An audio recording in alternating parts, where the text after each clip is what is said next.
Hello and welcome to the PvA Nightly Rundown. I'm your host Luke Croft, and this is the nightly gaming news show where I'll run you through all of the gaming news that you may have missed throughout the day so that you don't look like a fucking idiot at the water cooler tomorrow. Hope everybody had a fantastic Monday, as fantastic as a Monday can be. It's a short week for me this week, which means I am a little extra energized. Friday's coming around. I've made plans. Larry and I gonna be hanging out, chilling, which we haven't done in forever. He's gonna come to my house, and yeah, it's gonna be good. Hopefully everybody had a good weekend as well. Sorry, let's see. Making sure. All right. Turn that upside down so I don't get distracted. Yeah, I had a really great weekend. So my wife and I are getting our house together in order to hopefully eventually soon be able to sell it. And so not up on the market yet or anything like that, but we're starting to go through each room of our house and, like, first of all, deep clean it. Like, deep clean it and get rid of shit. So we don't have like a massive house. Like, I don't live in, but I mean, we have more house than two people need. Because when we bought the house, we had some ideas, stuff we wanted to do with it, and we, first time home buyers, we didn't realize. But what happens when you have a big house and you don't need a big house is you just fill up said house with a bunch of shit that you don't need. And that's kind of where we're at. And so yesterday or Saturday, we put together like 6 or 7 bags full of clothes and just other stuff from a couple different rooms in our house that we definitely want to get rid of. We got almost caught up on all of our laundry, which is a good feeling. And yeah, so we're just gonna go through each weekend, deep clean a room, pack up. Like, we have a guest room that we don't use ever. It's just got stuff in it, so we're going to get rid of as much as we want to get rid of, and then we're just going to pack it up. That way, if we go to move, boom, it's already good to go. One less thing to worry about. Being proactive. That's what I'm all about, baby.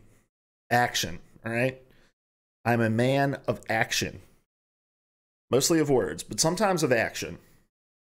And so, back to work today, though. Today wasn't bad, though. Had a decently busy day, on and off calls pretty much all day. Tomorrow is gonna blow. I've got not 9 hours of meetings, almost 9 hours of meetings. I will be in meetings from 9:30 in the morning until I get home. So not looking forward to that, but yeah, again, short week, which is easy to stay motivated for. But hopefully you guys had a good weekend, a good Monday. This is the PvA Nightly Rundown. I'm going to run you through all the gaming news that you may have missed. We do this live every single weeknight except for Wednesdays over here on twitch.tv/PvA Radio. And the reason we don't do this on Wednesdays is because that's when we do our weekly gaming news show, PvA Radio. Me and 2 hosts get together, talk about the 3 biggest gaming news stories of the week, and have an in-depth discussion about it. That's over here at 9:30 p.m. Eastern Time over here on twitch.tv/PvA Radio. Guys, the show's been killing it lately. From a topic, like, discussion standpoint, and just from a like us gelling together and really having good conversation standpoint. Like, I know I'm biased, but I go back and every single week, and I've done this ever since we started PvA Radio. I've listened to every single podcast I've ever produced. Just straight through, not just like within the editing process. Once it's published and out there, number one, I want that one additional play. I'll go and I'll play the whole thing through. In the last couple weeks, I've been like, man, this is good shit. It's good shit. So go subscribe on podcast services everywhere, or you can subscribe over on youtube.com/PvA Radio, which is where we publish this show after it goes live the very next morning, so that if you missed it, you can catch it there. Or we break it out topic by topic, so if you just care about 1 or 2 different stories that we've told, you can definitely just watch the segment for that show. Stick around after the show tonight. Going to be playing some League of Legends until tomorrow, when Overwatch will take over my life again when the 222 roll lock goes to the live server. Also, I've decided I am willing fall into existence. I've got this lovely pumpkin pancake candle that I've been burning today in my office. And I'm one of those guys that, like, if I walk in somewhere and it's like beginning of October and there's fucking Christmas stuff, we're not going to the Christmas section. We went to we went into Hobby Lobby like 4th of July weekend, and there was already Christmas shit out. And I was like, we are not shopping the Christmas. I am very hard and fast on most seasons, but for some reason when it comes to fall, man, I just get so tired of the hot weather. I get so tired of, like, I don't really like any of the summer smells. I just want it to be fall. I just want to have to put on a sweatshirt, burn the pumpkin candle, brew myself a nice hot pot of coffee, bundle up, you know? And so every year it gets earlier and earlier. My wife goes back to school. She's been back to school. She's had kids since last Wednesday. I'm like, if you've got to be at school, it doesn't need to be summer anymore. It needs to be fall. It only makes sense. And so I'm willing it into existence with the existence of this candle. I still have this very tropical inspired t-shirt on. So that's probably holding it back, but I'm not willing to fully commit yet. But come September, I'm in it. In it to win it, baby. When does pumpkin spice come back at Starbucks? I feel like I saw this and I feel like I was stunned at how early. Let's see. Pumpkin Spice Starbucks 2019. Okay. This is from Kate Taylor at Business Insider. What? Oh my gosh. I don't want that. I gotta whitelist this real quick. I don't mind whitelist. I have pop-up blocker on. I mean, ad blocker on for like a lot of different things, but not sites that like publish content because I want to support, you know. I've been there. I publish content over at playerversusall.com. Starbucks is bringing back the pumpkin spice latte on its earliest launch date ever. It's from Kate Taylor over at Business Insider. So Starbucks is bringing back the pumpkin spice latte earlier than ever before. The iconic PSL will hit menus on Tuesday, August 27th. Starbucks employees told Business Insider and said on social media. That would be the earliest pumpkin spice latte launch that America has ever seen. Typically, the pumpkin spice latte returns right around Labor Day weekend. Last year, the drink launched on August 28th, so it's only a day earlier. So then they put this chart up. Early release on August 30th, 31st, 28th, 26th, September 4th, 1st, and this year there is no early launch date. It is just an official launch of pumpkin spice. I'm of the mind, guys, that, like, you know, there's the whole theory that time goes faster the older you get because it makes up a smaller percentage of your life. So, like, when you're 2, a year is a half of your life. And so relative, it seems longer. Whereas when you're 30, a year is a 30th of your life. And I subscribe to that line of thinking. But I also subscribe to the line of thinking that time seems to go by faster because corporate America continues to push up the date of all of our seasonality. Like, beginning of August, I'm starting to see Halloween stuff everywhere. Christmas is over, and by the time Christmas is over, December 26th gets here, we're getting all the shit out of here, Valentine's Day stuff moving in. And then before Valentine's Day even gets here, boom, Easter Bunny showing up everywhere, left and right. And so, you know that whole saying, like, don't wish your life away. You don't want to wish your life away. You don't want to sit back and be like, man, I can't wait for pumpkin spice latte season, can't wait. And it's because, like, if you just spend your life looking forward to something, once it gets here, you're going to be like, what did I do with the time before? But now we don't have to wait on anything. The pumpkin spice latte is launching August 28th, baby. Official launch everywhere. Fall's getting here earlier than ever. And then I'm pretty sure we'll start to see, like, peppermint and all their Christmas specialty drinks coming mid-October. Let's see. Peppermint launch Starbucks Is there peppermint stuff? Starbucks holiday season 2018. Okay, so this launched on November 1st. I think that's okay.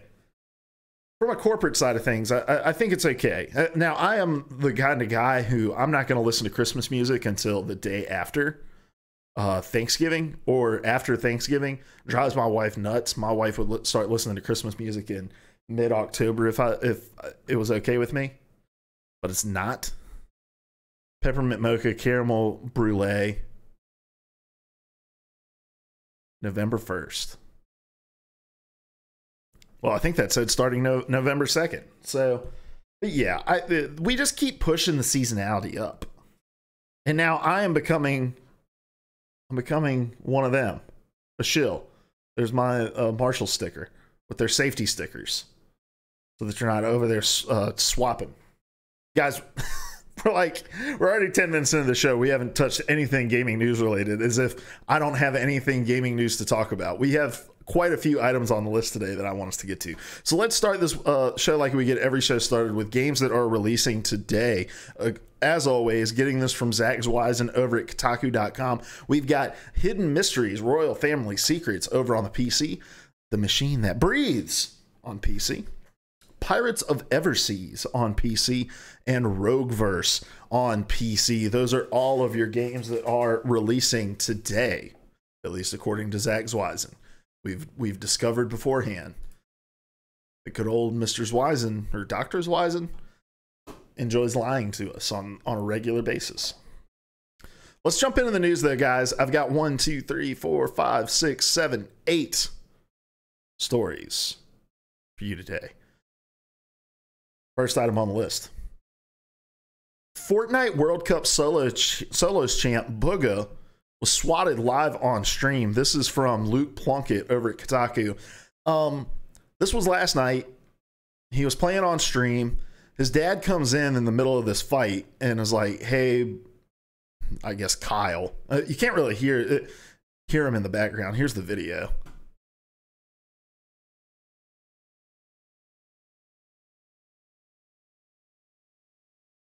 Okay, so you can hear him say, Dad, I actually can't. And he goes, I got swatted?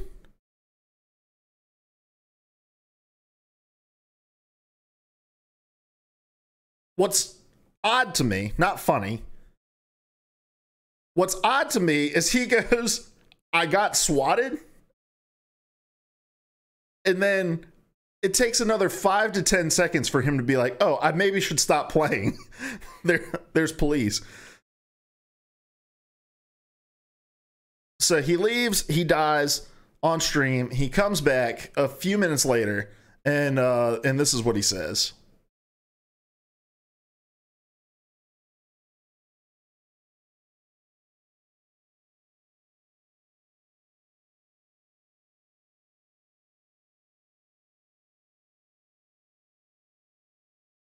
Just casually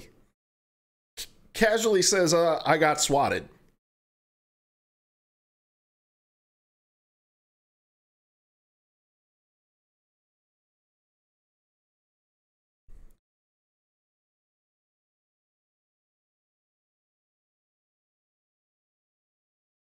Oh, the audio scuff streamer, guys. My apologies. I'm just letting you listen to this video. Let me rewind it. So what even happened? How'd you handle it like so won. fast? We won. We won the game, by the way. Well, cause I was lucky, cause the one officer, he recognized you. yeah, he lives in our neighborhood. Good shit. Oh, that's crazy. So yeah. Yeah, dude. Like, Wait. the guy comes in. So I don't even guys, I'm just so sick of this shit. I'm so sick of this shit. Like,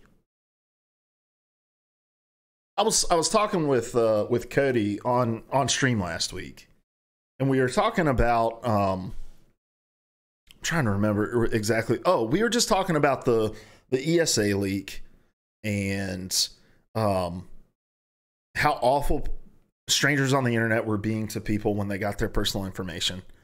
And Cody said something that I'd never heard him say before. I've known Cody for years at this point. So Cody worked for a site that I ran called Two Left Sticks. He ended up being our news editor there. He was our intern. He did an internship there while he was at J School. Cody is one of the single most talented writers that I've ever had the privilege of working with.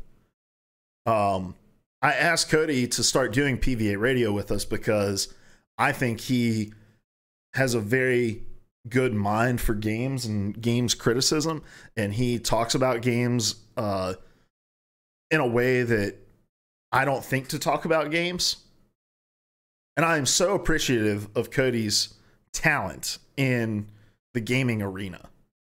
And Cody right now is working as a journalist in Northern Virginia.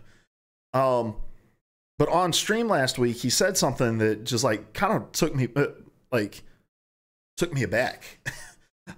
He said, you know, I've been questioning lately as I see how people react to people in the gaming industry.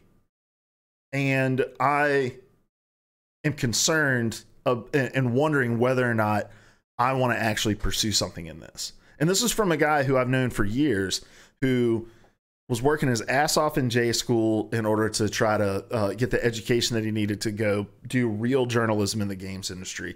It's, like I said, one of the most talented individuals I've had the privilege of working with, who has been published across the internet on a bunch of different gaming sites, saying to me, like, and to everybody who listens to PvA radio, I don't know how involved I really want to get, how deep I want to get into the games industry because of the way that people in those positions are treated.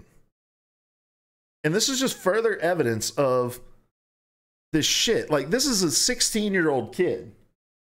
Forget the fact that he won this massive tournament. Forget that he's $3 million richer. This is a 16-year-old kid that somebody had the audacity to find his personal information, call in a fake threat, and send officers to his house while he was on stream. For what? For what? If you get caught, you're gonna face a tremendous amount of consequences. So you're not doing it for the notoriety. Is it just so that you can laugh with your buddies and be like, "Oh, I'm the guy who did this"? Like, it just blows my mind. And I don't understand it. Like, and I know that the internet is a toxic and terrible place across all kinds of different fandom, but for some reason in gaming, and maybe it's because in the gaming world, you're just so much more accessible with the live streaming and those sorts of things. You see it so much more here. Or maybe it's just the fact that I'm far more connected to this industry, and so I read these stories much more regularly. But it just blows me away that this is the way that people want to treat people. Like, this is a 16-year-old kid. And I don't know, the video that we just watched, like, I'm going to play it again because since it was muted. So listen to his voice.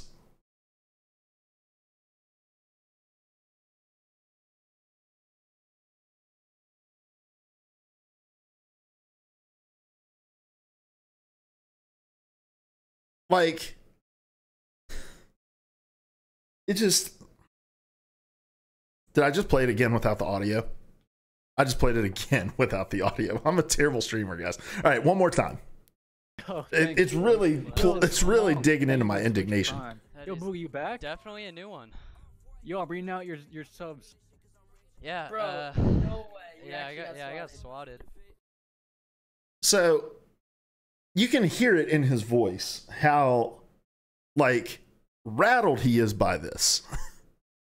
And it's not just that police officers showed up to his house. Like, we've seen and heard about swatting incidents where it's no knock, they're busting down doors, they're, you know, screaming at people to get on the ground. Like, you're seeing guys having to put their hands behind their heads. Like, we've seen how bad it gets. Like, but it's not just that. It's the fact that there's a stranger who has gotten your personal information and has done something like this to you that just leaves you feeling violated. Like, and this is a 16-year-old kid, guys.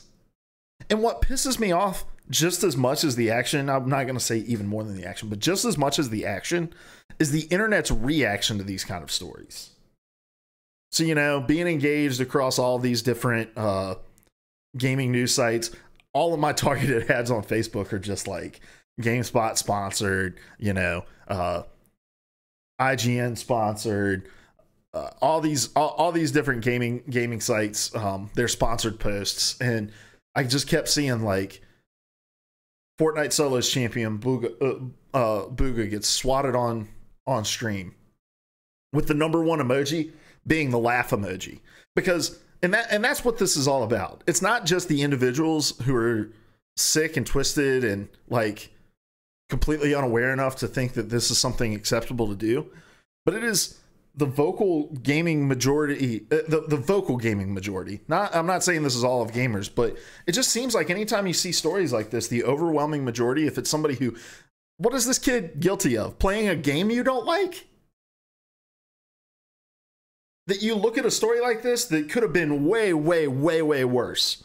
We've seen stories like this end way, way worse. And you think, man, that's really funny. Fuck you, dude. If that's you on the internet going over to these stories and thinking, haha, this is so funny, like, this is a 16-year-old kid who's done nothing but play a game that oh, it's a baby game. Oh, Fortnite's not a real game. Why don't you grow up and play a real game? Why don't you play Sekiro? Haha, he got swatted. He deserved it. Had it coming to him. Saw a couple people be like, well, it's karma. And people are like, karma for what? Not that there's a good answer to that, but the fact that nobody has an answer because they realize how asinine it is to be like, well, he plays a game I don't like. Like, I'm with Cody, and it breaks my heart that there's people. I'm sure there are a ton of talented people like Cody out there who see shit like this and are like, I don't want any part of this. How can you blame them? Next item on the list. Speaking of popular streamers, Twitch was using Ninja's dormant channel to promote other streamers and inadvertently promoted a channel that was streaming porn for nearly 2 hours. This is from VG247.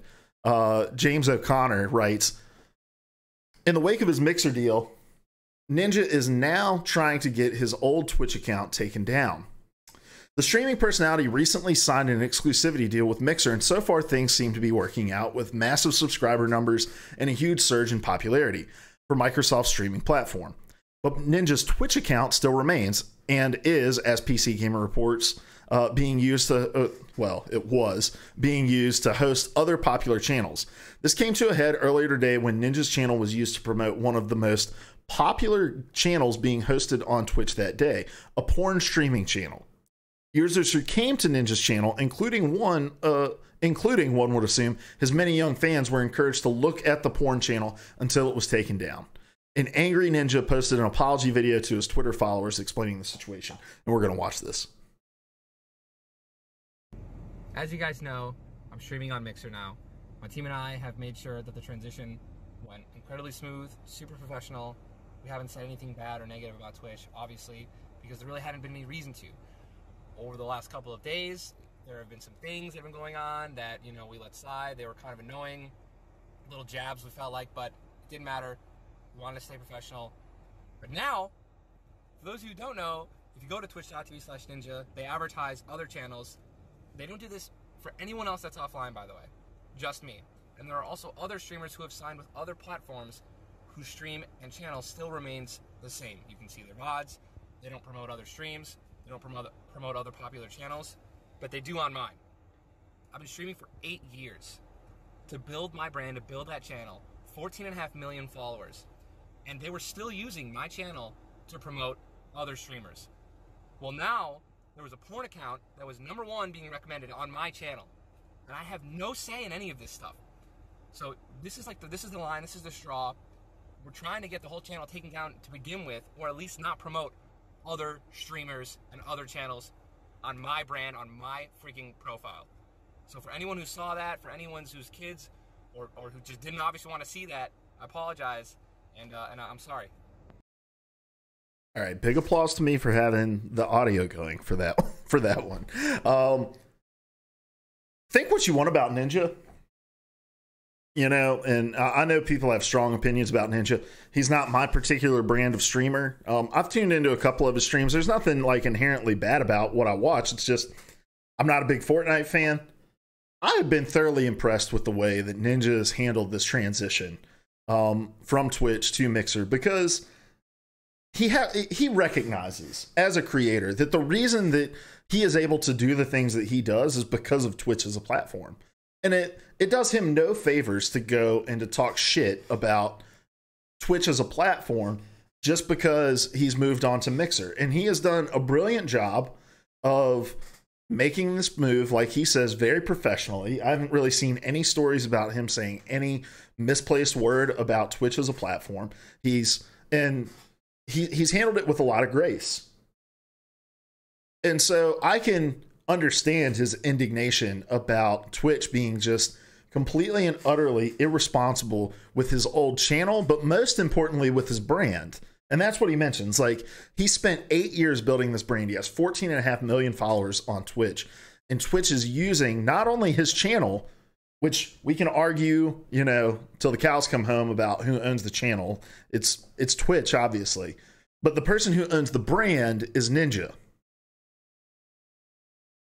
And they are doing possibly irreparable damage to his brand by just indiscriminately promoting channels on his channel.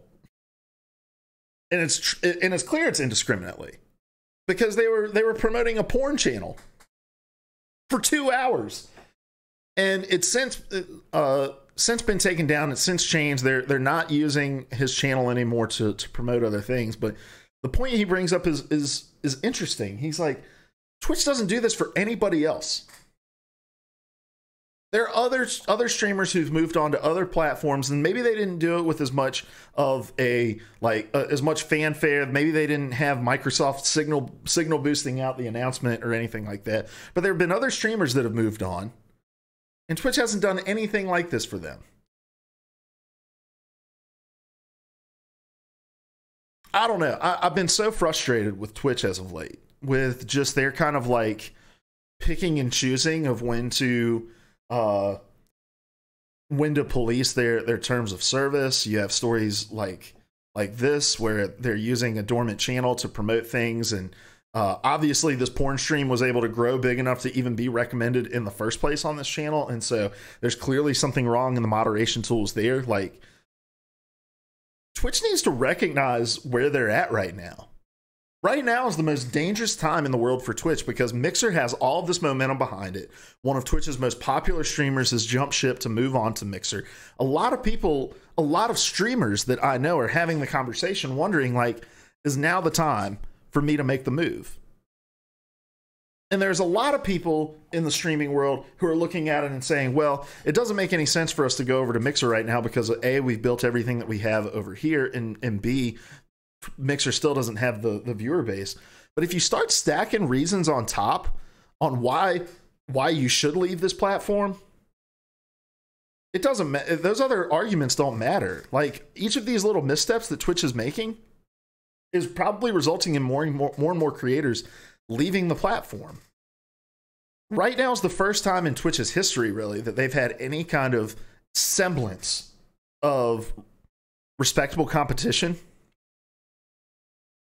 And they need to be careful where they tread. And I don't understand why they thought this was a good move. Clearly, like, it's clear from this that, and Justin Wong tweeted something about this earlier today, about how it's clear that Twitch views it as they own your followers. You built 14.5 million followers over 8 years. That's all fine and good. Those are not Ninja's followers. Those are Twitch's followers, and Twitch can do whatever they want with those followers. That's fine. But where the gray area starts to exist, and where if Twitch were to continue to do something like this, I think Ninja may have a leg to stand on, is it's not just the followers that they're taking advantage of. It's the brand that Ninja has built that exists on platforms outside of Twitch itself, that they are doing irreparable damage to as they're moving forward. And Twitch needs to tread lightly. Because the last thing that they need is a lawsuit about infringing on somebody's brand, destroying somebody's brand, having to pay out damages because Ninja's brand is worth quite a bit. The market thinks that Twitch's brand is worth quite a bit. Look at the deal that he's cut with Microsoft. We don't know all the details, but it's clear that it was lucrative. And so the market has determined that Ninja's value is his brand is through the roof. And if Twitch is doing something, even inadvertently, to try to damage that brand, they're going to be held responsible for those things. Do what they want with the followers or whatever, but as long as they're going to do that with Ninja's logo still in the corner and his name still up top on the channel that he's streaming on, they're treading very, very dangerous waters. And so, I don't know. I am not a big streamer by any means. I don't claim to be a big streamer by any means. But things like this, like, give me pause about Twitch as a company and whether or not this is the platform I really want to try to grow my audience on and build on. Because if this is the way that they're going to treat their creators, if they decide to do something that is best for themselves, which at the end of the day, guys, believe what you want about Ninja, but the dude set himself up for life making this move to Mixer. He made a decision that was good for him and his family and went and got his money. Like, this whole like Ninja's a sellout thing, like, I just don't buy it. But if this is the way that they're going to treat people who make those decisions, I'm like, I don't even know if me and my little, like, it's not even a footprint, it's not even maybe a toe print, maybe it's just like a I don't know, like a toenail print or something in the sand. Like, maybe I want to take mine and go somewhere else too.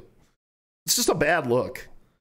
And Twitch needs to be careful because right now is their most vulnerable time as people are looking for reasons to jump ship and to move to another platform and are being made more and more aware of said platform. Because the Microsoft stuff, the Mixer stuff hasn't slowed down. I've been seeing Mixer stuff left and right since Ninja made the move. Microsoft is really doubling down on the advertising for this. And so, yeah, I just wish that they were smarter. They need to be wiser in this time. Next item on the list. This one's an interesting one. This is from VG247 as well. This is from Hunter Wolf. The headline reads, Xbox may allow its new studios to create multi-platform games. Says Xbox first-party studios boss Matt Booty says the company is willing to consider putting future games on rival platforms on a per-franchise basis. Game Informer asked Booty if he would allow newly acquired studios like Double Fine, Obsidian, and Ninja Theory to keep creating multi-platform games, to which he replied, quote, yeah, I think we would. I think that the question is less binary about should it be on Switch, should it be on PlayStation, and more, does it make sense for the franchise? In other words, is it a kind of game where it would benefit from the network effect of being on a bunch of different platforms, or is it a game where we can best support it by putting resources and making sure that our platforms, things like xCloud and Game Pass and Xbox Live, are really leaning in to support the game? End quote. Booty said it made sense, for example, to expand Minecraft onto new platforms after the company acquired Mojang, considering it already had players on non-Xbox platforms. Franchises like Forza, Halo, and Sea of Thieves, he explained, are designed from the outset to stay exclusive to Xbox ecosystem, however. Obsidian's The Outer Worlds is looking to be one of those franchises moving forward. The last note there is interesting and probably not worth throwing in there because The Outer Worlds was in development and had a publishing deal with another company before it came under the umbrella of Xbox, and so they were going to have to fulfill those obligations regardless, unless there was some sort of buyout. But this conversation about what franchises are going to make the most sense multi-platform and which ones make the most sense exclusively is interesting. We've talked time and time again that Xbox's strategy moving forward is much more platform agnostic, that they believe that there is strength in the partnerships that they can create both with Sony and with Nintendo. I think they recognize that Google Stadia is going to be a big player in this industry and that it's kind of be those like mainstay traditional console makers having to come together to fight this new power that's going to be cloud-based streaming where you can stream from any single device, you know? And so does it make more sense for them to publish Ninja Theory's next game, which is Bleeding Edge. I always forget the name of it. Like, does Bleeding Edge make sense because it's a multiplayer game? It's likely going to have some sort of esports scene that's going to be try to be attached to it. Does it make more sense for them to publish that multi-platform so that they can get more and more people within the player base playing it and getting excited about it in order to justify more and more support being put towards it? Whereas a game like Forza is less about like building up this online community that's going to support it and more about like the single player experience of going in and playing the game. I'm not going to be surprised if we see it looking like, you know, Forza, Halo, Sea of Thieves, Gears, these like existing franchises on Xbox continue to be exclusive, but then these newly acquired studios, for the most part, being multi-platform. Because I think it's clear already that Microsoft isn't super interested in keeping anything exclusive to Xbox as a console. And that's just from the fact that their Play Anywhere initiative has taken all of their Xbox exclusive games and said they're coming to PC anyway. And so they've kind of torn down the wall, like they've torn down the veil in terms of what it means for a game to be exclusive in that regard. And it's been much to the chagrin of people. You know, much has been written about Xbox's views of exclusivity and how it's not really exclusivity, and how like their sizzle trailers will often start with like first to console on Xbox, which is really just like, okay, it's a timed Xbox exclusive, but it's also probably coming to PC, Dan. Or Xbox console exclusive. And that means, well, it's coming to PC as well, but it's never going to come to PlayStation. Like, they've kind of blurred the lines on what it means to be exclusive to begin with. So why are they not just going to keep kicking that can down the road and start to blur those lines even more to where it's like, yeah, we as Xbox are more of a publisher of games, and yes, we have hardware, and the best place to play will be on our hardware with xCloud and Game Pass and Xbox Live. But we're going to support it on PlayStation. We're going to support it on Switch and all these different places. I don't know. A lot of people think that a console lives and dies by its exclusives, but the Xbox One is still sold impressively well compared to the prior generation. And I don't know if that line of thinking is exactly right. Because we haven't really seen any Xbox exclusives right now that have moved the needle. It's their services. Their services are impressive. Xbox Game Pass is like a game changer and a great value.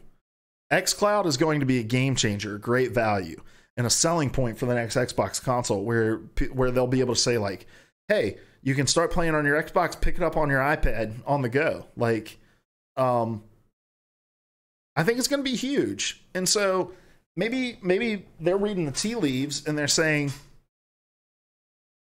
the selling point for our console is going to be more based on our services and not in our exclusive games. And I think that that's okay. And I know many people will disagree, and I'm sure that there's already people feverishly typing in the comments how they disagree with me, but I think if Xbox puts their head down, focuses on making their studios making quality games, making the quality games, and maybe there's like windows like, hey, it's exclusive on Xbox for 6 months, and then we're going to release it out on other consoles.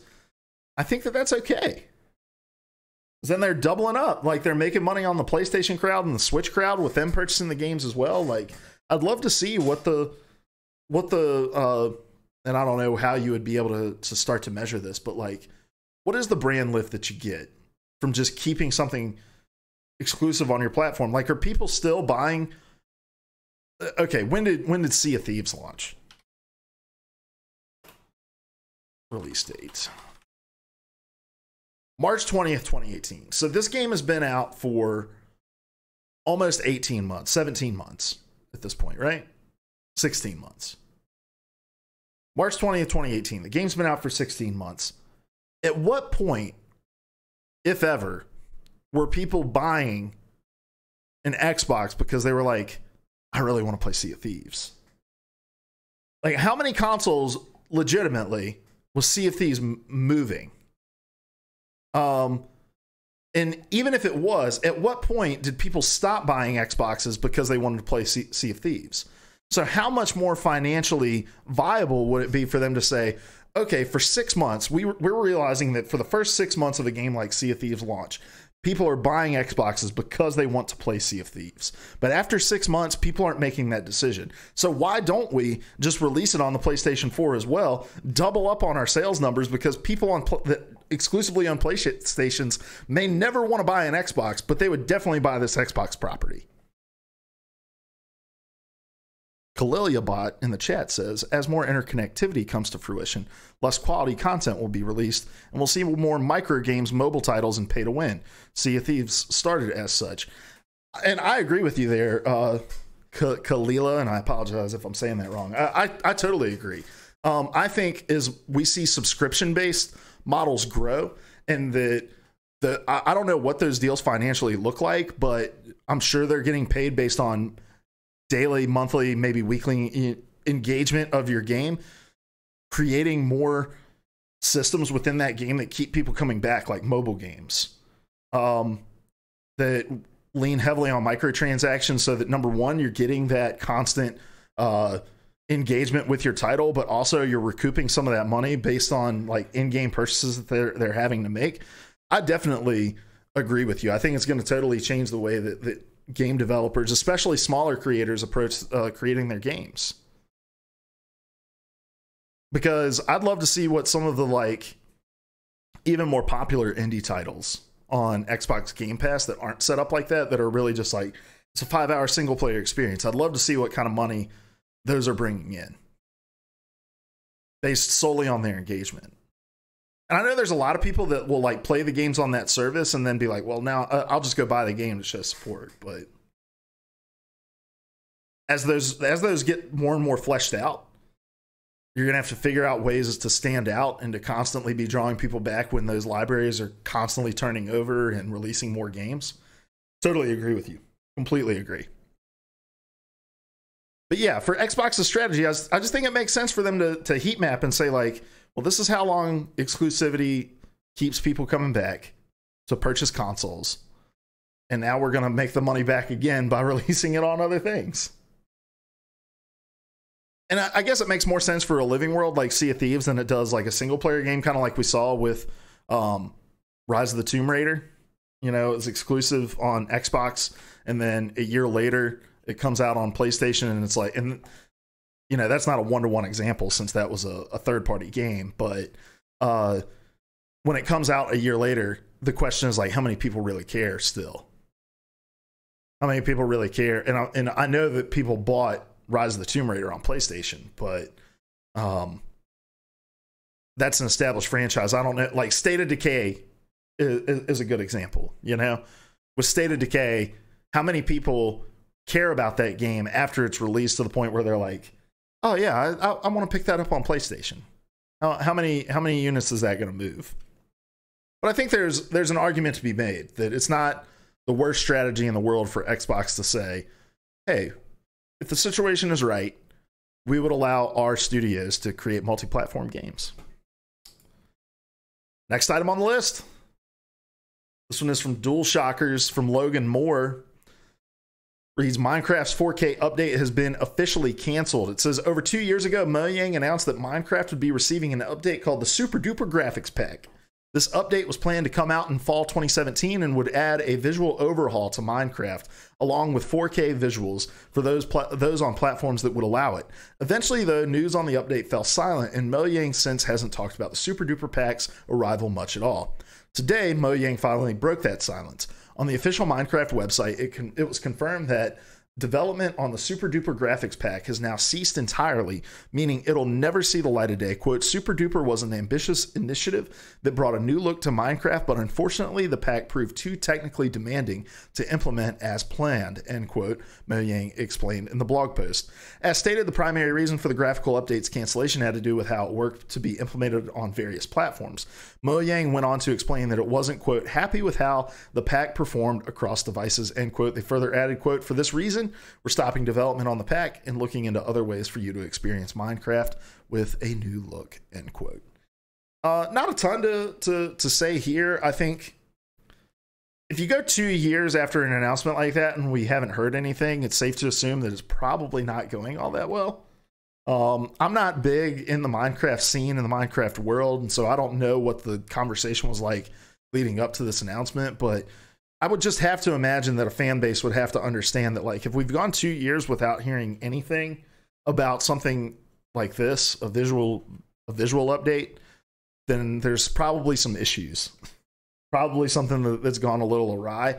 I think, I applaud a developer who's willing to cut their losses and say, hey, releasing this would not have been optimal for a lot of our fans on different platforms, and so we're just going to scrap it all together rather than trying to double down and cost the studio even more money, even more time, and then still not necessarily knowing if you're going to get it right. It kind of reiterates the challenge of not just multi-platform development, but of cross-generational development as well. Like, Minecraft's on everything. You can play Minecraft on your Xbox One, on your Xbox 360, on your Switch, on your phone, on your PlayStation 4, on your iPad. Like, you can play this game everywhere, and there's a difficulty in implementing new features when you're having to make sure that they're going to work across as many platforms as you are going to push that update out on. Going all the way back to, like, our old Player 3 podcast days when we were talking about Destiny. Like, I think part of the reason that Destiny 1 was not the game that they were originally promising Destiny 1 to be is because Activision stepped in and was like, hey, if you really want to make your money on this, there's still a huge install base for the PlayStation 3, Xbox 360, so you better fucking shoehorn your game to be on those things. And so, cut, because we got to get it to run on this shit. And then they pushed something out the door that was not even remotely the original vision that they had. It's difficult. Games change based on the platforms that they have to release on. And so I think that this update probably, again, not a one-to-one comparison, because I'm sure they can pick and choose what platforms are going to have what features, but you're asking these consoles to create these infinite worlds that exist in Minecraft in 4K. I can understand that there's issues that are being run into there. Next item on the list. A countdown clock suggests that a new Need for Speed announcement is coming on Wednesday. This is from Stephen Tailby over at Push Square. It says EA's approach to the latest Need for Speed game has been slightly unusual. Ahead of E3, developer Ghost Games revealed it's working on the next installment in the racing series, and that it'll launch in 2019, but that it wouldn't be present at the Los Angeles trade show. We're mere months away from the supposed release of this game, but haven't seen head nor tail of it. However, it seems that's all about to change. A countdown timer on the official Need for Speed webpage suggests that we'll be getting the first information about the new game in a couple of days. To be precise, we should see some kind of reveal on Wednesday, August 14th at 7 p.m. Pacific Daylight Time. So here's the countdown clock over at the Need for Speed. I'm sure this thing has been picked and crawled over and, inspect item to see if there's anything that, we can glean information-wise about this game. But is there really a market for Need for Speed these days still? I feel like there's a ton of really great racing games across a variety of different genres within racing, and Forza dominates two of those. Forza is an excellent sim game in the Forza Motorsports, and then an awesome kind of more arcadey racing game in the Forza Horizon series. And so it's being dominated in two different genres across those across that just one franchise. But there's so many other really good racing games, and Need for Speed has not been good. We've had two Need for Speed releases this generation. We had Need for Speed Payback, which was the last iteration that came out, that has like a 60 Metacritic score. And then Need for Speed 2015, which was that weird one that was like, oh, we're going to try to throw in some live action shit in here because that's what all these Need for Speed fans want. Got a 65 on Metacritic. So I don't know, like, how much can EA continue to invest in this series that just does not seem to be yielding all that much reward. Kalilia says, I would still play a Need for Speed game if it didn't have catch-up style mechanics. The series has been very low quality in recent titles. So is that kind of like, I'm not a racing game fan, I'm more of a sports games fan. Is that kind of like the keep it close setting? Where, like in a basketball game where it's like, I'm playing well enough to blow the computer out by 20, but it's going to cheese some shit to make it sure I only win by 2? Is that what a catch-up style mechanic is? But yeah, I just... In EA... he says, yeah, the AI can automatically cheese, correct. All right, yeah. And that's that was always frustrating, like... it was really apparent back in the old NBA Live days that those sorts of things existed. And even in 2K, there was always like the third quarter run that the opposing team would go on in order to bring the game closer.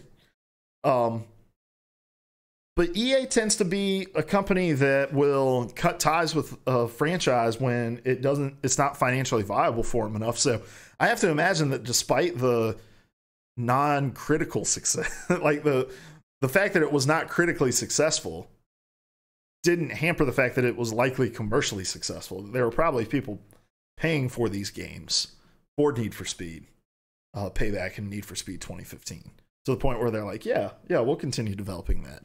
This is interesting to me. It doesn't seem like a franchise that really has a space in the gaming world anymore. But what do I know? I don't get to see those spreadsheets. Next item on the list. There is going to be a pretty big feature missing from Borderlands 3 in the Epic Store. This is from Zach Stevens over at my old stomping grounds, Twinfinite. It says, with the arrival of Borderlands 3 right around the corner, many patient fans are waiting for their chance to preload the game before it launches on September 13th. However, for those who are planning to take a few days off from work or to stay up all night playing the newest entry in the Borderlands franchise, may need to think again. That's not a real sentence. All right, moving on. Epic Games founder and CEO Tim Sweeney stated in a Twitter response that players will not be able to preload Borderlands 3 on the Epic Games Store due to the feature not being ready in time for the game's release. This means that anyone that hoped to have the game downloaded and ready to play by midnight of September 13th will instead be greeted by a progress bar as they download the nearly 75 gigabytes that the game is listed at, according to the PlayStation Store. Up to this point, the Epic Games Store has not supported preloading for any title, despite the same game on Steam offering players that ability. Yeah, this is an interesting one. We talk a lot about the Epic Games Store on the show, as you can imagine, and I am constantly on the side of, like, I think Epic Games is trying to do something interesting with their store. I think they're trying to put pressure on the industry in a lot of ways to make some big changes, and that I don't necessarily understand the gaming world's combativeness towards the Epic Games Store outside of the few arguments that I've heard. I know one of those arguments is that there are features missing. Preloading is a big one. And when I say that, I want to be very, very clear, and I'm going to lean in for this. It is not big enough to go online and be an asshole to any of these creators who've decided to do something a little financially viable for themselves, all right? Being very clear there, but I understand that a game this big, like, one of the main reasons I moved to digital only is because of preloading. Preloading is awesome. I hated the fact that I was having to buy games, come home. Destiny was the worst. Come home, install it, wait like an hour and a half before it was playable, and then start playing it then. Like, preloading is a lifesaver for digital games, and when you're hoping to play on PC and that's the only option, I can understand some frustration around that. Frustration.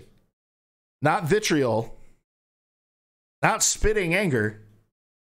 Not death threats being sent to people because you're fucking baby raging about, you know, a feature being missing, that you're going to have to wait until the morning to play Borderlands 3. Like, I can understand frustration around that.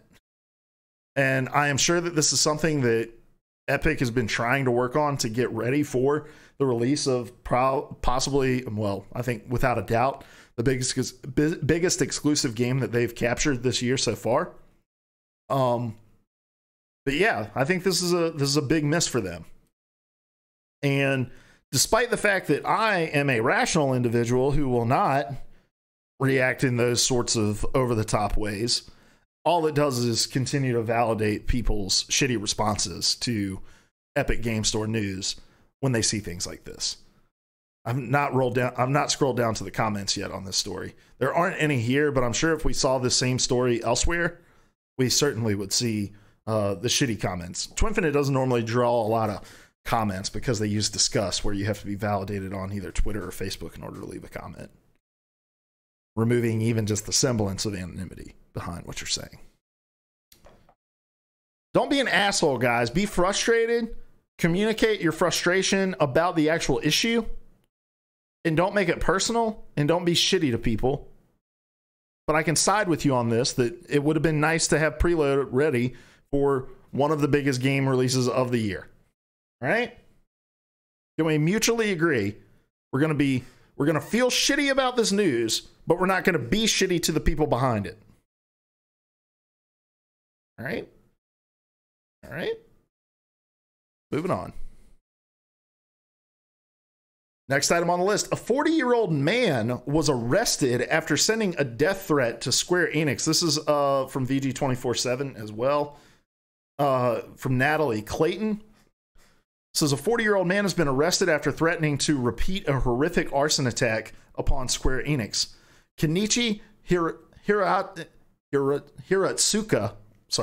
Hiratsuka was detained following an email sent to the Japanese publisher Fuji News Network reported via Silicon Era. Hiratsuka allegedly threatened a, quote, repeat of Kyoto Animation, end quote, upon Square Enix.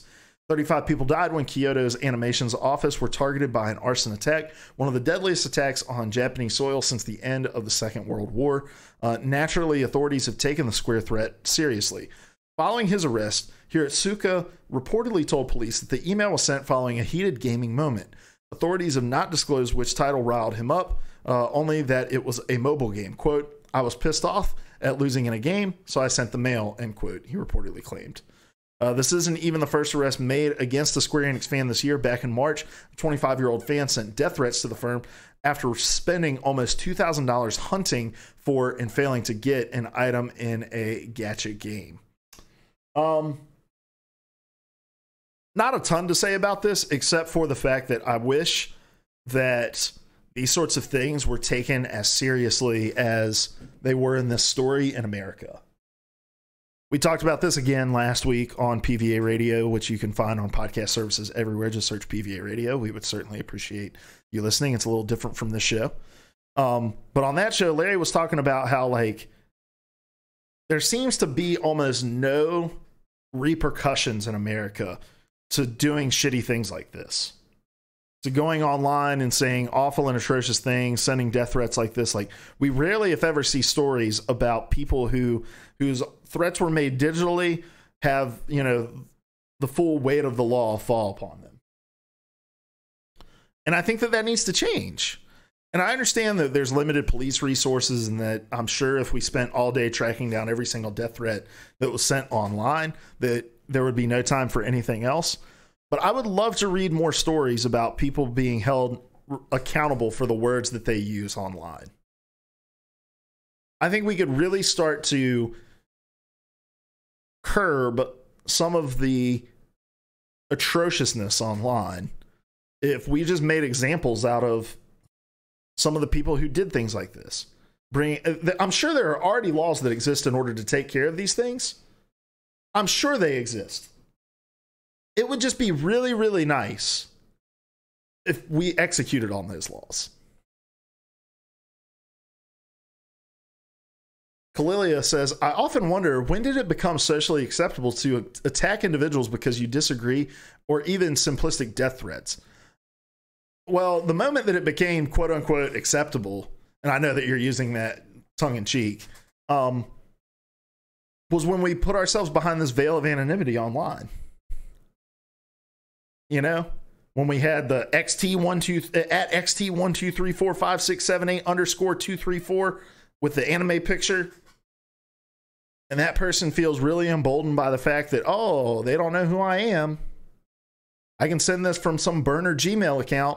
It's a free email account that doesn't have to be validated by my own identity. That's when it started.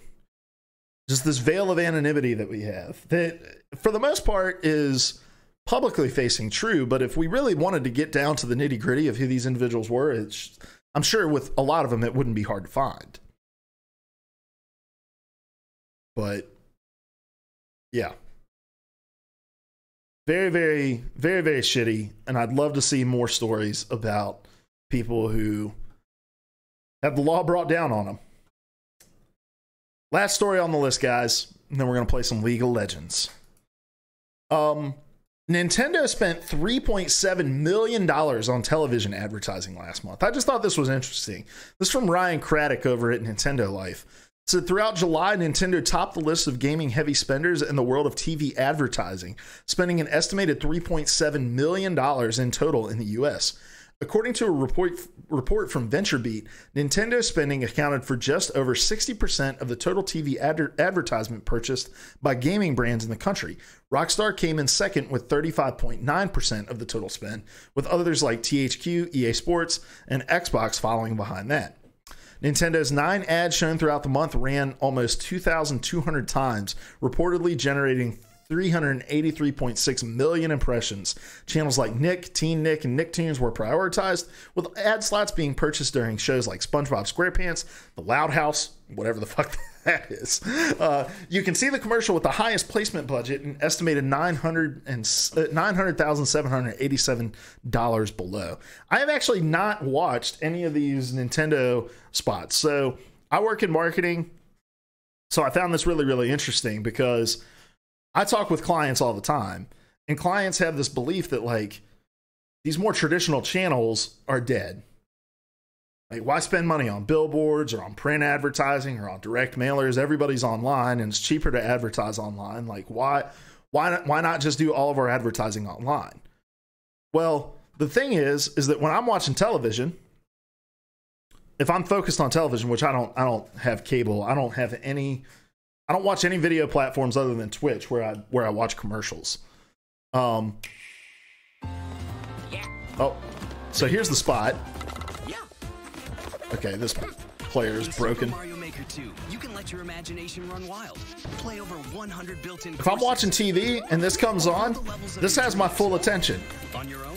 My full attention. Now, if I go to Facebook, which I won't do because you'll see all of my real life friends and people. If I scroll on Facebook, I'm being bombarded with advertisements.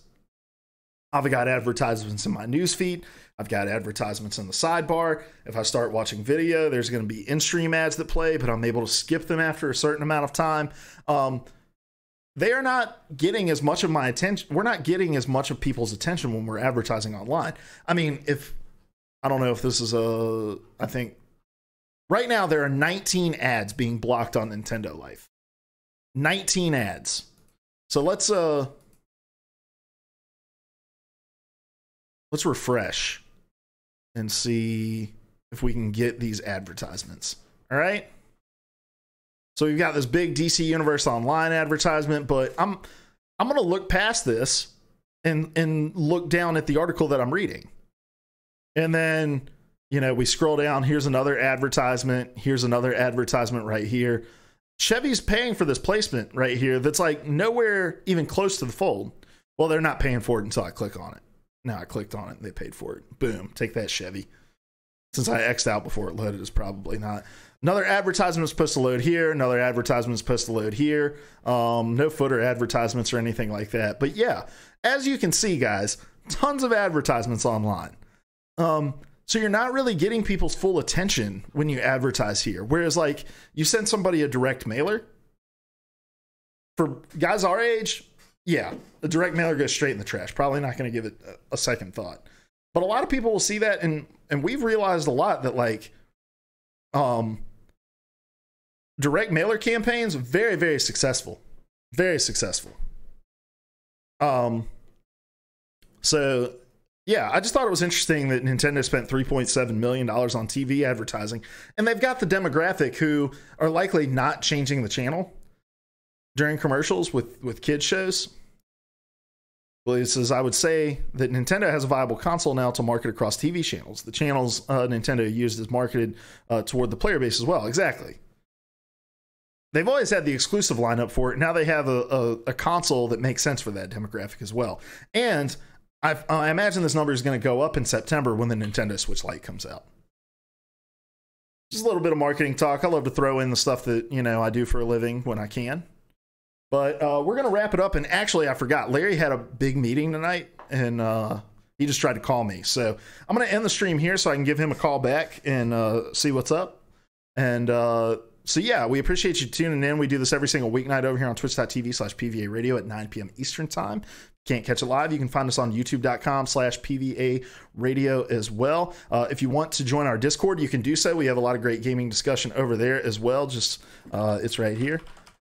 If you're over here watching on Twitch, it's in the description below if you're watching over on YouTube. Until tomorrow night, the guys, we love you. Appreciate you coming by, Kalilia. Certainly appreciate it, and appreciate all of the chatting and input. And until next time, guys, we love you. Goodbye.